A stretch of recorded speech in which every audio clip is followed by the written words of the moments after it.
Salve, salve galera! Estamos aí apresentando um recorte do programa Linha de Passe do canal ESPN. Veja aí o que os comentaristas falaram do nosso Mengão e não esqueça de dar o seu like, se inscrever no canal para nos ajudar e vamos lá para o vídeo. Diferentes, são competições diferentes, climas diferentes, o foco é diferente. Mas o fato do Flamengo fazer 4-1 em cima do time que venceu o Corinthians por 2-0, um Flamengo reserva, diz mais sobre o Flamengo ou sobre o Corinthians? Tudo bem? Tudo bem, William. Boa noite a você, André, Celso, Bueno. Pergunta difícil, achei que você ia vir pouco mais light. Eu pensei que ia ser molezinha. Eu acho que diz mais sobre... Achei que você viria um pouco mais light. Eu acho que diz mais sobre o elenco do Flamengo. Não acho que guarda relação com o confronto de terça. Sim. Não acho que também é uma régua definitiva do bom trabalho que o Atlético Goianiense vem fazendo até aqui na temporada. E não acho que entra num comparativo. Nossa, o Corinthians tomou lá em Goiânia, o Flamengo dá de 4. Olha a diferença. Não, até porque são times completamente diferentes. Inclusive, o time que entra em campo do Flamengo hoje constrói 4-1 no Atlético Goianiense, muito provavelmente, se nada mudar, não é o time que vai entrar em campo Itaquera na terça-feira. Agora, é um time, na teoria, inferior ao time que vai entrar em Muito Itaquera. Provavelmente não. Com certeza, né? Só o Santos. Com absoluta certeza, o único jogador repetido será o goleiro. Sim. E aí o que eu acho, William, só que isso também não desmerece a vitória do Flamengo. Exatamente. Porque no momento que... Quando eu vi a escalação do Flamengo hoje, a gente estava até na redação conversando, quando eu vi a escalação do Flamengo hoje, e pouco antes a gente já tinha a escalação do Corinthians, eu falei, olha, para mim tá desenhado os dois times que começam na terça-feira. Muito por quem o Corinthians não escalou hoje e por quem o Flamengo não escalou. E a partir do momento que está desenhado, o Dorival ele mantém. Ele tem um modelo que ele vem replicando nos últimos jogos, ele vai apostar nesse modelo no mata-mata de Libertadores. Só que a vitória de hoje diz que não é só esse Flamengo que funciona. Não é só esse Flamengo que funciona. É um Flamengo que ganha, a meu ver, muito do Vidal. O Vitor Hugo, acho que eu não vou nem atropelar a pauta, acho que a gente vai se debruçar muito sobre ele aqui. Sobre os jovens. Não precisa falar. Grande destaque para mim dessa vitória por 4-1. É um Flamengo muito intenso, é um Flamengo muito vertical. É um Flamengo que hoje, por mais que seja um Flamengo se impondo 4-1, quem olha no Maracanã, parece que o Flamengo amassou o jogo inteiro, né? Mas não, o Flamengo ele tem o melhor desempenho. Quando ele baixa um pouco suas linhas, atrai o Atlético, sai em velocidade, faz 3 gols em 10 minutos. No momento que o Atlético até tentou a bola, circulava, nada fazia, e o Flamengo acelerava. Quando acelerava, 3 gols em 10 minutos, depois veio o 4º gol. Então, assim, não diz muito, a meu ver, da comparação Flamengo e Corinthians, mas diz muito sobre o que é esse elenco do Flamengo, das peças que o Dorival ganha e do que ele pode, daqui a pouco, em algum momento de temporada, de confronto brasileiro, ter que inverter ou ter que mudar de plano, e você vai começando a ter mais gente acostumada. Vidal, para mim, é até um pouco mais acostumado ao Cebolinha. Isso não quer dizer que o Cebolinha está mal, mas talvez ele demore um pouco mais a entrar numa rotação do que é o time. A notícia é muito positiva. Você faz 4-1, você descansa quem você tinha que descansar, até tenta ali no final colocar os titulares, fazer uma graça, talvez o Gabriel tirar aquela nhaca do gol. Sabe, viaja para São Paulo para o início de semana bem com a torcida, como o Corinthians. O Corinthians também precisava ganhar, tirar aquela nhaca do meio de semana ali. Então, assim, papel foi bem cumprido, mas não acho exatamente que dá para virar e falar, olha a comparação, tá aí o que a gente precisava para saber quem chega melhor para a Libertadores. Não acho isso. Mas é impressionante, né, André, como você muda todas as peças do time. Falou todas, falou só o Santos, né? E eu acho que tem muito mérito do Dorival aí, do time manter o mesmo padrão, a mesma fome, mesmo apetite, a mesma aplicação. E principalmente, eu falei, mesmo padrão, que é onde tem o trabalho do treinador, que é curto, mas que a gente já vê um resultado incrível. Boa noite, William. Boa noite, meus caros. Uma ótima noite a todos. Até na questão da saúde, que se reflete ou não em intensidade, é uma situação muito mais confortável do Dorival por poder jogar com atletas descansados. Né? O goleiro é uma outra história, né? Porque a gente sabe que a vida do goleiro é diferente. Ela é muito pior em vários aspectos, né? A paciência com o goleiro, a autorização a permissão para cometer falhas, que praticamente inexiste, mas na situação de partidas seguidas, os goleiros eles suportam a carga de jogos de uma outra maneira. A situação do Dorival era muito mais confortável do que a do Vitor Pereira para este fim de semana, para este sábado, em que tanto o Flamengo quanto o Corinthians jogaram. Primeiro porque o Dorival já encontrou um time titular e encontrou um não titular também. Parece que encontrou um reserva também, né? Tá claro. Tá claríssimo, né? Um alternativo. Mas ele encontrou rapidamente um time, que é o time que vai jogar aqui em São Paulo na Libertadores, e é o time que vem jogando nas partidas importantes do Flamengo. Todo mundo sabe que time é esse, só tem o Santos como peça repetida em relação à escalação de hoje. Então está claro, a não ser que alguma coisa aconteça, alguém fique indisponível por um motivo inesperado, mas a escolha do Dorival está clara. O Vitor Pereira, não. O Vitor Pereira falou depois da derrota para o Atlético Goianiense pela Copa do Brasil e externou todos os problemas que hoje ele tem que resolver em relação à escalação e o que ele pensa sobre os jogadores que estão disponíveis nesse momento em que vários jogadores começam a se tornar disponíveis para o Vitor Pereira escalar. Então ele disse, não dá para jogar Yuri Alberto e Roger Guedes juntos. Alguém acha que o Yuri não vai jogar? Certamente não. Vai. E aí não havia a menor dúvida, naquele momento o Roger Guedes estava escalado desde o início para enfrentar o Botafogo hoje e foi o que aconteceu. Então, eu concordo com o Pedro. Dá para a gente ter algumas dicas em relação à escalação do Corinthians para enfrentar o Flamengo na próxima semana, com base naqueles que não atuaram hoje. Mas, por outro lado, os dois zagueiros e o Fábio Santos não atuaram contra o Atlético Goianiense. Sim. Eles jogaram pela última vez contra o Atlético Mineiro no fim de semana passado. 2-1. A terça está perto? Tá. Mas eles não jogaram desde domingo passado. Sim. O Balbuena, o Bruno Mendes e o Fábio Santos. Serão titulares? Pois é. Eu acho que dá para pelo menos ter uma dúvida. De que maneira o Vitor Pereira vai enfrentar o Flamengo em relação à postura? Ele que falou tanto de postura depois da derrota, e é isso que ele não aceitou, né? Na derrota para o Atlético Goianiense foi o comportamento dos jogadores, a maneira como o jogo foi disputado. Ele não está falando sobre técnica, nem sobre o sistema que ele usou, erros e acertos. Então a situação do Dorival ela era mais pré-determinada em relação ao que ele quer fazer e com quais jogadores. Agora, eu não consigo tirar da minha cabeça que quando você coloca em campo jogadores, como o Flamengo fez hoje, que sabem que não atuarão num compromisso gigantesco, porque ele é gigantesco para o Flamengo e para o Corinthians, você garante a dedicação completa desses jogadores a uma partida que se revelou muito favorável ao Flamengo, assim, rapidamente, a partir do momento que os gols saíram. Acabou a pergunta, né, em relação a quem venceria o jogo. A questão era quanto seria e tal.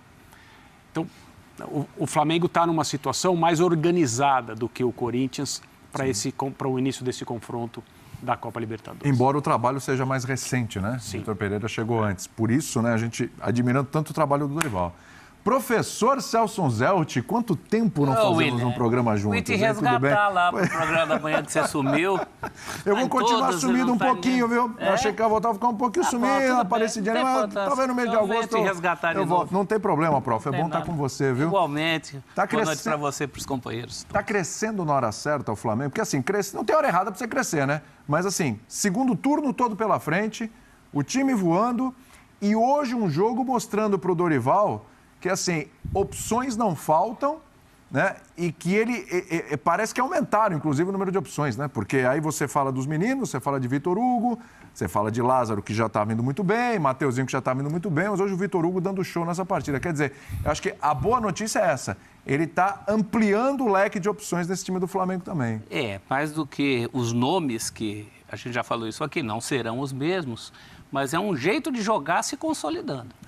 Essa questão do time reserva, e a gente tem a história de outros times reservas em outros bons momentos, como o Palmeiras do Abel, um pouquinho antes aquele Corinthians do Tite, você mudava nomes, mas a memória do jogo estava lá. Sim. E no caso do Dorival, é sintomático e é elogiável que já haja uma memória, né? Uma memória já se descolando de toda aquela história de 2019. O Flamengo, mais do que está crescendo na hora certa, ele parece mais pronto para esse confronto.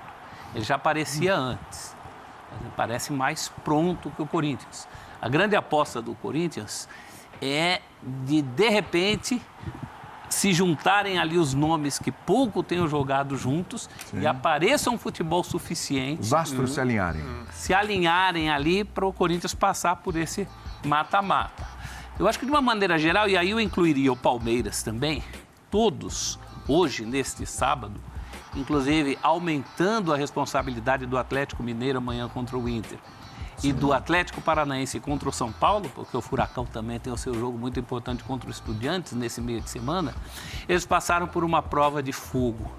A prova de fogo do cobertor curto, dos times não titulares trazerem os pontos suficientes para eles continuarem essa luta árdua do brasileiro, sem se desconcentrar para o confronto que vem aí. E no caso de Corinthians e Flamengo, quando a gente fala vem aí, a gente está falando em 72 horas. Daqui a 72 horas, eles estarão se enfrentando, como também Atlético Mineiro e Palmeiras, nesse caso, com o Palmeiras tendo até alguma vantagem em relação a tempo para a preparação desse jogo, em relação ao Galo, que amanhã terá todos esses problemas que a gente está falando hoje aqui. Alguns têm mais, outros têm menos. O Flamengo tem um time reserva, já sabendo mais ou menos qual é o seu titular. O Corinthians tem os seus times específicos, mas nesse caso, todo mundo está sofrendo. Todo mundo tem o que fazer. Esse sábado acaba com todo mundo com motivos para sorrir. Sim. Tanto o Flamengo, quanto o Corinthians, quanto o Palmeiras, que também tem um outro confronto de brasileiros na Libertadores nessa semana. É uma parada muito dura, é difícil. E por isso a gente tem que valorizar coisas como esse trabalho que o Dorival vem fazendo. Eu já falei aqui que o Dorival é um técnico subestimado, menos valorizado do que deveria. Ele não é só o tradicional tiozão do futebol de outros tempos. Ele tem preocupações muito atuais em relação ao número de passes que o seu time troca e a maneira como o seu time troca esses passes na direção do gol. Essa é uma preocupação que ele tinha, inclusive, desde os tempos de Santos. 2015, quando ele volta para um Santos, ele já volta com uma outra mentalidade, né? Já volta com um outro preparo, foi buscar estudar, se preparar melhor. E com jogo de cintura suficiente para no dia que para ser campeão precisar dar um passo atrás, ele também deu. Exatamente. Contra o Audax, né? O Audax. Então, o que a gente viu hoje em relação ao Flamengo é também, claro, o Flamengo tem um elenco. Muitos reputam como o melhor do Brasil, e se não é o melhor, pior do que o de ninguém também não é. Sim. Né? Mas tem muito trabalho aplicado desse treinador, que fora o goleiro e os dois reforços que não são titulares, mas que vieram para ser, né? Everton, Cebolinha e Vidal, são as únicas coisas entre esse Flamengo de hoje e o Flamengo do mata-mata. Aliás, ele está recebendo um outro reforço, o Flamengo acabou de anunciar, agora há pouquinho anunciou o Varela, né? A lateral direito, uruguaio, 29 anos. Inclusive, estava vendo o jogo. Lá, né? O Pulgar estava lá também. Aí, ó, pronto, mostramos. E o Varela estava acompanhando também. Então, o Flamengo acaba de anunciar o Varela como novo reforço para ainda, claro, esta temporada aí. Vai encorpando ainda mais esse elenco aí, onde o Dorival faz um belo trabalho. Bueno, boa noite para você. A gente está falando do Dorival aqui, né? Não adianta, a gente começa a fazer aquela leitura Flamengo pós-Jesus. E não lembro de nenhum treinador, o Renato Gaúcho teve um começo muito bom. Excelente, mas o Dorival mostra algo mais do que o Renato Gaúcho, hein? E aí é aquela coisa do campo, que muita gente fala, é aquela coisa da conversa, gestão e tal, Renato Gaúcho, mas o Dorival parece que mostra mais campo ainda. Eu acho que ele... Desses treinadores pós-Jesus, não lembro de um começo tão interessante dessa forma. Tudo bem, Bueno? Tudo legal, boa noite, William, companheiros, fãs de esporte. Eu estava pensando aqui, o Dorival nunca teve um time como esse do Flamengo. Desse tamanho, não. O grande time da história do Dorival é o Santos de 2010, que praticava um futebol muito ofensivo, vistoso, não só ganhou uma Copa do Brasil, que acho que é o título mais relevante da carreira do Dorival. Sim. A gente está em 2022, se eu não estou enganado, são quase 20 anos de trabalhos do Dorival. Sim. Ele treinou boa parte dos times grandes do país e ele tem muitos estaduais, muitos. Agora, títulos, assim, digamos, da primeira prateleira, ele tem basicamente a Copa do Brasil. 2010. Faltam para ele títulos de maior expressão, que esse Flamengo eu acho que é capaz de entregar. Alguns dos times, mesmo grandes de camisa importante que o Dorival assumiu, não tinham tantos jogadores desequilibrantes como tem esse Flamengo. Muitos ele assumia perto de zona de rebaixamento. Salvava, né? Em alguns casos, São Paulo também foi assim, ele chegou num momento de desespero e contribuiu dessa forma. O Santos, nem sempre ele pegou o Santos com Neymar, Ali tinha Neymar, Ganso e o Robinho, que já era ofuscado pelo Neymar. Então, o que eu quero dizer? Não quero tirar o mérito dele, porque quem tem à disposição... A gente viu ali, já está falando do time reserva, o Pulgar e o Varela são, no momento, é o time C, né? É o time C. Sim. Onde é que esses caras vão entrar no time reserva do Flamengo? Né? Porque o Varela olha o Mateuzinho jogando hoje, ele fala, puxa, não vou ter que correr, hein? Vou ter que jogar. E aí você vê o meio campo ali, o Vidal, que para mim não é reserva, o Vidal para mim vai ser titular, não é inevitável isso, não tem como segurar. O Cebolinha, acho que em algum momento também vai bater na porta ali. Então, tem alguns jogadores que parecem que estão nos times errados, né? O que está no time reserva vai ser titular, Sim. O que está olhando lá do time C vai entrar no time reserva. Então, a fartura que tem o Dorival é algo absurdo. Mas tem uma coisa, né, Rodrigo? Só rapidamente interrompendo. Para valorizar ainda mais o trabalho do Dorival, acho que assim, se a gente pegar os últimos treinadores, aí Rogério Ceni, o Domenech Torrent, o próprio Renato Gaúcho e tal, o Paulo Souza, eles também tinham fartura. Tinham fartura, mas... Só que não emplacaram. O Dorival, claro, está cedo ainda, eu sei, mas ele está emplacando. Pode acontecer muita coisa contra o Corinthians e tal, etc., mas assim, ele consegue fazer esse time jogar. Outros tiveram dificuldades. Qual foi o termo usado pelo Mano quando teve a derrota do Inter? O Flamengo já não está mais esculhambado, né? Nitidamente não está. Muito ao contrário. E eu acho que teve, eu citei aqui, eu participei no Linha na noite, do 7-1 no Tolima. E que ali eu meio que falei, olha, Pedro não pode sair do time, Pedro e Gabigol, que isso sim eu acho é o grande mérito do Dorival. Porque o Rogério, por exemplo, teve uma reta final interessante quando ele recupera o time que ganhou o Brasileiro e com modificações, puxando o Arão para a zaga. Ele teve intervenções, pelo menos uma tática, que acabou resultando em melhora do time e ele conseguiu ainda abocanhar um brasileiro, que não é pouca coisa. Mas, assim, o começo do Renato Gaúcho foi mais impactante, com resultados mais estrondosos em série, né, com um futebol de alto nível de desempenho, que eu acho que ali ele meio na história do que virou o fio, né? Na hora que precisou ali, afunilou a coisa, encaixou adversários mais pesados, sobretudo do Palmeiras na final da Libertadores, falta um pouco ali de repertório, ou de saída, ou de não depender tanto de individualidades. Esse time do Dorival, nesse ponto eu concordo. Ele parece menos dependente de figuras. O Gabigol está fazendo um trabalho elogiável já há um bom tempo, saindo da área, da figura do centroavante, construindo. Hoje quase ele deu um gol, né? O gol não saiu aquele gol, porque eu cantei antes aqui, eu falei gol. E aí a culpa é minha, desculpa, flamenguista. Né? Eu ziquei o gol, mas a construção foi do Gabigol, né? Então você vê algumas peças que voltaram... O Everton Ribeiro estava discutindo com o Pedro aqui se foi correto ou não a saída dele no jogo contra o Atlético Paranaense, que é um jogo de mata-mata, estava espinhoso, ele não estava jogando mal, ele está dando sinais de recuperação, hoje fez mais uma vez um bom jogo, embora não tenha sido o destaque da equipe, né? O Vidal foi bem, fez o primeiro gol, Vitor Hugo, né, um jogador bem interessante. Os miúdos do Flamengo são bons, né? A gente fala muito dos destaques, né? Mas esses miúdos, já com o técnico anterior, já estavam ganhando espaço. E o Dorival, digamos assim, não pegou terra arrasada também, né? Não foi assim um desespero, né? Esses jovens despontando, crescendo, ganhando espaço. E acho que o mérito dele foi recuperar alguns dos principais jogadores do elenco. Inclusive o Léo Pereira, que hoje não jogou, mas... Tentou Diego Alves logo de cara, né? Os cobrões. Tem algumas coisas interessantes acontecendo no Flamengo. O Dorival e a comissão dele, né? Porque né? São várias pessoas. Eles tinham uma ideia bem clara quando foram chamados para trabalhar no Flamengo de fazer o time jogar em variações do 4-3-3.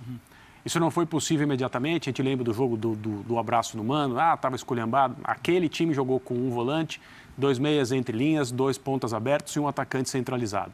O jogo não fluiu como a comissão técnica do Flamengo queria. E muito se falava sobre a maneira como... Muito se falou, né? A maneira como o elenco do Flamengo, de maneira geral, e eu não estou aqui fazendo nenhuma acusação a nenhum jogador, teve resistência à proposta do Paulo Souza. Isso ficou claro. Sim. Fato. Quando o treinador chega para substituir e para, entre aspas, acabar com isso e resgatar uma temporada, porque o confronto com o Tolima pela Libertadores estava se aproximando, há quem pense que ele chega e fala, vocês querem jogar como? Nós queremos assim. Então tá bom, ok. E aí aparece o trabalho da comissão e do treinador. Então ele tem 2 sacadas. A primeira, o tal losango, né? Que está estabelecido. Totalmente. os pilares do losango, não os vértices, os pilares do losango foram 2, basicamente. Primeiro, fazer com que os jogadores voltassem a atuar confortavelmente nas funções que eles conhecem. Sim. Everton Ribeiro como meia pelo lado direito, depois de ser lateral, depois de ser utilizado do outro lado, etc. E principalmente, De Arrascaeta perto da dupla de atacantes. Porque para que Pedro e Gabriel joguem juntos, é preciso haver uma reformulação do modelo. Contra o América pelo Campeonato Brasileiro, um jogo que teve pouco destaque, porque estava ensanduichado entre partidas mais importantes, pela primeira vez aparece De Arrascaeta antes de Pedro e Gabriel. Sim. E o Flamengo ganha por 3-0. Se não me engano, o placar desse jogo foi 3-0. E o jogo flui. Àquela altura, já havia, por parte do elenco, a resposta dada à comissão técnica de sim, compramos essa ideia. Vamos evoluir juntos, porque assim achamos que a nossa chance de vencer, etc., é maior. Então, passos a seguir. Haver um entrosamento melhor entre Pedro e Gabriel, no sentido de cada um jogar para si e também para o outro, sem que a carga fique muito desequilibrada. Uhum. E, evidentemente, acomodar os jogadores que estão chegando, que, como disse o professor, não chegaram para ser do grupo. Sim, sim. Né? Então, isso é um problema, entre aspas, porque, teoricamente, o time decolou. Então, se você coloca peças novas, você arrisca. Claro. Né? Mas quem não quer ter Vidal e Cebolinha para acrescentar ao elenco? E só para terminar, tem uma outra coisa legal, que é informação, não é apenas opinião. O vídeo normalmente é utilizado no futebol para corrigir problemas. Uhum. E no Flamengo isso acontece também, mas hoje acontece também o contrário. Então, um exemplo que eu ouvi. Assim, nesse sistema atual, estou falando do time titular. Quando a bola cai em um dos lados, seja pelo lateral, que está mais aberto, seja por um atacante que cai por aquele lado, é preciso que haja um movimento de alguém para atacar a linha defensiva do adversário no espaço que é aberto. A comissão técnica do Flamengo não determina quem é esse jogador. Ela só diz, é preciso que isso aconteça. E deixa a critério dos jogadores entenderem o que é melhor fazer. No jogo contra... Qual foi a goleada? Tolima? Tolima 7-1. Não, a América última. Mineiro 3. O que só teve gol de cruzamento. Juventude, que foi no Nordeste, né? Brasília. Brasília, perdão. Brasília. Nesse jogo,